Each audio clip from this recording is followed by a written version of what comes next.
Nei, dette her er ikke noe bruktbiltest. Dette her er helt nye Audi Q8 e-tron.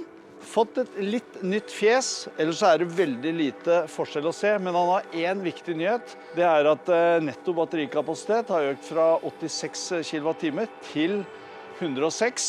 Det gir deg 10 mil ekstra rekkevidde. Det er gull verdt for den bilen her.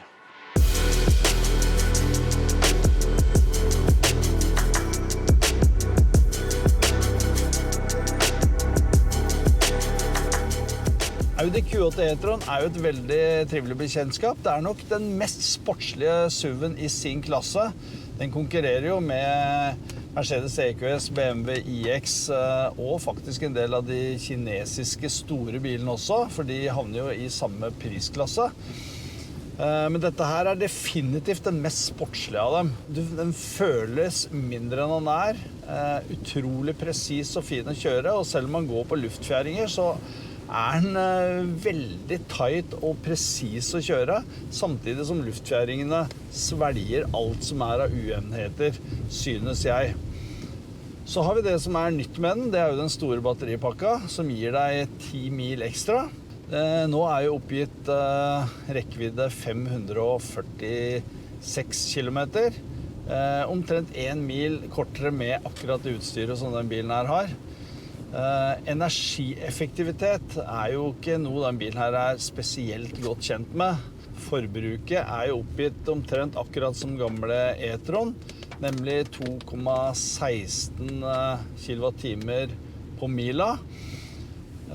Vi var ute på vår testrunde nå, selvfølgelig i spruteregn og ikke spesielt gunstig for rekkeviddekjøring, og da havnet forbruket på 2,61 på mila. Det er jo ganske heftig, og 2,58 på konstant 100 km i timen på motorvei. Så det er jo ikke veldig imponerende, men her må man jo også ta været i betraktning. Heller ikke med lading har de gjort noe, så der er det fortsatt maks ladehastighet på 170 kW. Og vi var vel aldri noe særlig over 140 på vår lading fra 9 til 90%, og det brukte den jo 43 minutter på. Så det er ikke veldig imponerende.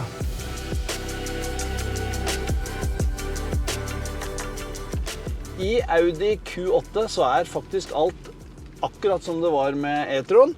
Det vil si 3 skjermer, kanskje ikke det mest moderne inntrykket man får her inne, men du har en del knapper og en del funksjoner som Audi-eiere spesielt liker.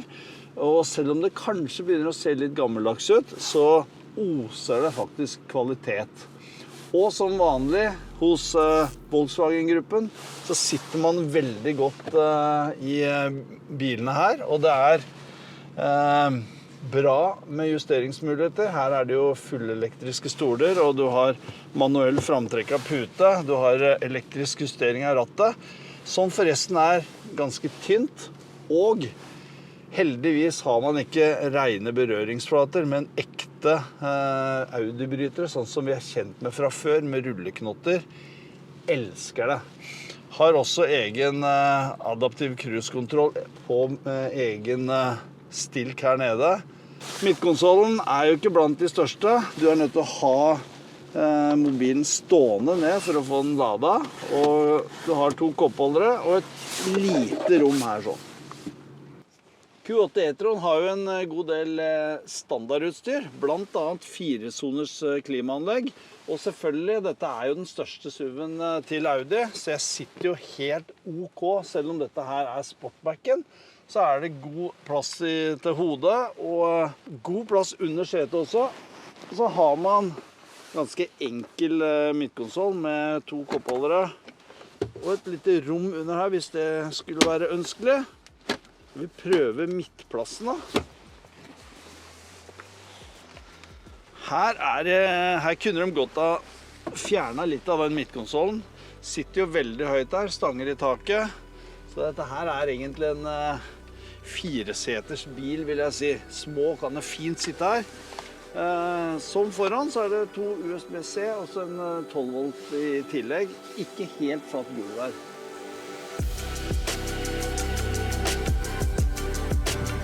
Men hva synes vi egentlig om e-tron etter at han fikk navnet Q8 og ble nesten 200 000 kroner dyrere? Vel, du har jo fått de ekstra mila i rekkevidde, og konkurrentene har jo også blitt dyrere. Dette er jo på grunn av moms og vektavgift. Det er jo dyre biler, så den får jo litt ekstra påslag der. Jeg tror det er 132 000 i moms og 28 000 i vektavgift, for han veier jo 2,5 tonn.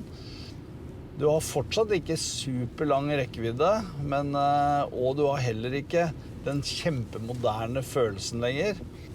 Så det kan nok hende at man får litt mer problemer med å selge den bilen her, men det er klart, hvis man prøver konkurrentene, og man er ute etter noe sportslig i den størrelsen her, så har man vel faktisk ikke så mange valg. I hvert fall ikke før Porsche kommer med sin Macan. Så det er jo det som gjør at den bilen her kanskje kan forsvare sin posisjon fortsatt da. Q8 e-tron får du både som SUV og Sportback. Vi har jo den trangeste av dem. Det er ikke så veldig mye mindre, med mindre du skal ha helt opp til taket. Her er det faste hatthyller også. Da får vi akkurat plass til en 35 liter. En til. Og faktisk de to største i det bagasjerommet her sånn. Det er på 528 liter. Det inkluderer jo selvfølgelig et stort rom her nede. Her har du en stor balje du kan ta ut faktisk også.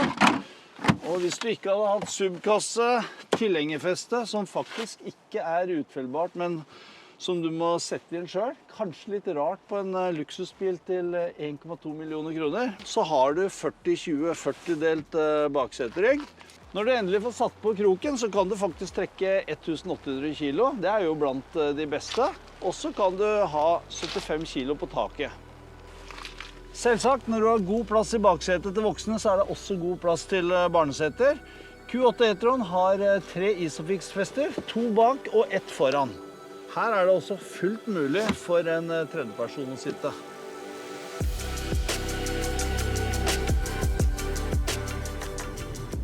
En annen ting er jo også at du får jo litt mer bil for penger her, for man har passet på å putte inn enda mer standardutstyr. Du får jo blant annet LED Matrix, du får de store hjula, du får svarte ruter, du får navigasjon som standard, som gjør at han kanskje føles verdt pengene sine i en litt større grad enn tidligere. Akkurat den bilen her tangerer 1,2 millioner kroner, men den er også proppfull av utstyr, som for eksempel de digitale speilene. Det er faktisk utstyr som du ikke ønsker. Du vil heller være glad for å slippe å bruke penger på det. Så Audi tror at de fleste vil kunne klare seg med en bil til rundt million, for startprisen ligger på rundt 975 000 kroner.